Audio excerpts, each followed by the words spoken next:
আসসালামু আলাইকুম বন্ধুরা, আশা করি আপনারা সকলেই ভালো আছেন। হঠাৎ মৃত ব্যক্তি জীবিত হলো, কিন্তু কেন? সরাসরি আল্লাহর কুদরতের এই ভিডিওটি দেখতে আমাদের ঘটনাটি শেষ পর্যন্ত দেখতে থাকুন। তাহলে চলুন ভিডিওটি শুরু করা যাক। 40 বছর বয়সী আব্দুল হাফিজ পেশায় ধান ব্যবসায়ী। বৃহস্পতিবার সকাল 10টার দিকে গ্রামের এক বাড়ি থেকে কেনা ধান আনতে গিয়েছিলেন। ধান ওজন করতে গিয়ে বুকে ব্যথা অনুভব করেন। এক পর্যায়ে তিনি জ্ঞান হারিয়ে ফেলেন। উদ্ধার করে এক পল্লী চিকিৎসকের কাছে নিয়ে যাওয়া হয় তাকে। তিনি তাকে মৃত বলে ঘোষণা করেন। এরপর সুনামগঞ্জের দক্ষিণ সুনামগঞ্জ উপজেলার জামলাবাস গ্রামের মানুষ ও পরিবার তাকে দাফনের প্রয়োজনীয় প্রস্তুতি ও সবকিছু নেওয়ার ব্যবস্থা শুরু করেন। খবর পেয়ে আত্মীয় স্বজন ও গ্রামের লোকজন ছুটে যায় তার বাড়িতে। হাফিজের আত্মীয় আব্দুল লতিফ জানায়, গ্রামে কেউ মারা গেলে ওই ব্যক্তির পরিবার ও গ্রামের মাতব্বররা সবাই মিলে জানাজা ও দাফনের সময় ঠিক করেন। সেইভাবেই গ্রামের ঈদগাহ মাঠে বিকালে আসরের নামাজের পর আব্দুল হাফিজের জানাজা অনুষ্ঠিত হবে বলে ঠিক করা হয় এবং সেটি মসজিদের মাইকে প্রচারও করা হয়। পাশাপাশি আব্দুল হাফিজের জন্য কবরও খোঁড়া হয় গ্রামের কবরস্থানে।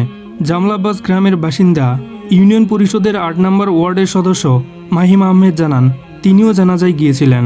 মানুষ যখন জানাজার প্রস্তুতি নিচ্ছেন তখন অনেকেই ঈদগাহ প্রাঙ্গণে রাখা হাফিজের লাশটি শেষবারের মতো দেখতে চেয়েছিলেন। তখন হঠাৎ এক ব্যক্তি জানায়, হাফিজের মুখ থেকে লালা পড়ছে, তার শ্বাস প্রশ্বাস চলছে, তিনি জীবিত আছেন। এরপর আরও অনেকেই এই বিষয়টি দেখেন। তারপর শুরু হয় হইচই।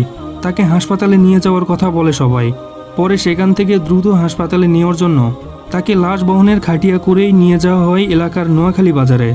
বাজারে তখন হাজারো লোক জড়ো হন। সেখানে থেকে একটি পিকআপে করে তাকে পাঠানো হয় সুনামগঞ্জ জেলার সদর হাসপাতালে। নোয়াখালী বাজারে আব্দুল হাফিজকে দেখেছেন জামলাবাস গ্রামের বাসিন্দা স্কুল শিক্ষক নজিবুর রহমান। তিনি হাফিজের জানাজায় যাননি, তবে তার বেঁচে থাকার খবর পেয়ে আরও অনেকের সঙ্গে বাজারে ছুটে আসেন।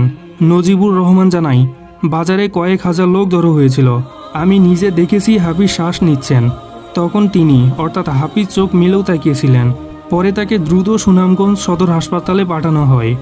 সুনামগঞ্জ সদর হাসপাতালের জরুরি বিভাগের কর্মরত চিকিৎসক সৈকত দাস জানায়, আব্দুল হাফিজকে তাদের কাছে সন্ধ্যা 6:30টার দিকে নিয়ে আসা হয়। তবে হাফিজকে তিনি মৃত অবস্থায় পেয়েছেন।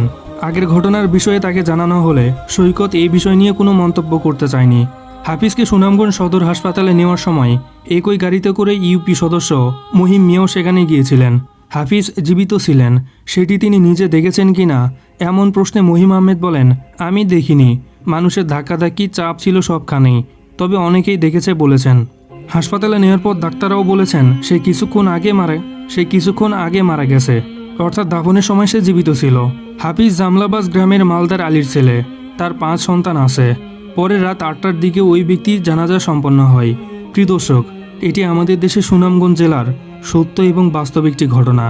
আর এই ভিডিও দেখে আপনার কেমন অনুভূতি হলো তা আমাদের কমেন্ট করে জানাতে পারেন। এবং এরকম সত্য ঘটনা, ইসলামিক কাহিনী, কবরের আযাব, অলৌকিক ঘটনা ও আল্লাহর কুদরতের ভিডিও পেতে চ্যানেলটা এখনই সাবস্ক্রাইব করতে পারেন এবং পাশে থাকা বেল আইকনটি বাজিয়ে রাখতে পারেন, যাতে নতুন ভিডিও সবার আগে দেখতে পারেন। তো দেখা হচ্ছে পরবর্তী কোনো ভিডিওতে। সেই পর্যন্ত মহান আল্লাহ আমাদের ভালো রাখুক, সুস্থ রাখুক। আল্লাহ হাফেজ।